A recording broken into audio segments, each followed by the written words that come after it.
आणि खासदार मुरलीधर मोहोळ आपल्यासोबत जोडले गेलेले आहेत।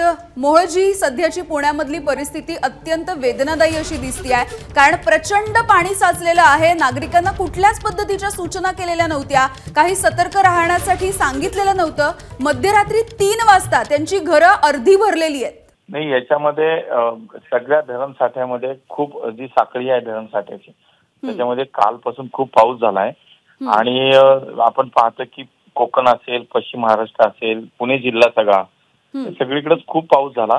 आणि आता मी अगदी सकाळपासून पहाटेपासून जिल्हाधिकारी असतील, महापालिका आयुक्त असतील, या सगळ्यांशी संपर्कात आहे। मी स्वतः अधिवेशनाचा काळ असल्यामुळे दिल्लीत आहे, पण तरी सुद्धा महापालिकेची डिझास्टर मॅनेजमेंट असेल, फायर ब्रिगेड, पोलीस सगळी मंडळी काम करतायत।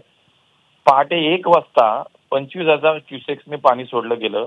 6 वाजता जवळपास 40,000 क्युसेक्सने पाणी सोडलं, कारण पाऊसही इतका वाढला होता। आणि आता जर सकाळी 7 वाजता आम्ही माहिती घेतोय, मी 55,000 क्युसेक्सने विसर्ग सुरू झालाय।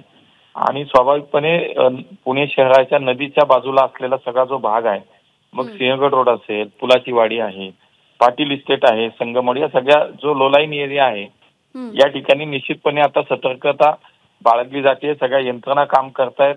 लोकांना घरात पाणी घुसलेलं आहे, काही ठिकाणावरून लोकांना आता बाहेर काढावं लागतंय, काही लोकांचं स्थलांतर सुद्धा करावं लागणार आहे, त्यासाठी सुद्धा व्यवस्था तयार केली आहे। सगळ्याचा आढावा आणि अगदी बारीक लक्ष ठेवून आम्ही सगळे आहोत। त्यामुळे पुणे जिल्ह्यातही शाळांनाही सुट्टी दिलेली आहे। माझं नागरिकांना आपल्या माध्यमातून हेच आव्हान असेल की काळजी घेऊया आणि नदीच्या बाजूला असलेल्या खरतर सगळ्या भागामध्ये या सगळ्या यंत्रणा आता काम करतायत, सुरू आहे। निश्चितपणे थोडी काळजी आहे, पण सगळी परिस्थिती निश्चितपणे नियंत्रणामध्ये आहे। अगदी धन्यवाद मोहोळजी, तुम्ही बातचीत केलीत यासाठी। केंद्रीय राज्यमंत्री मुरलीधर मोहोळ आपल्यासोबत बोलत होते। एबीपी माझा, उघडा डोळे बघा नीट।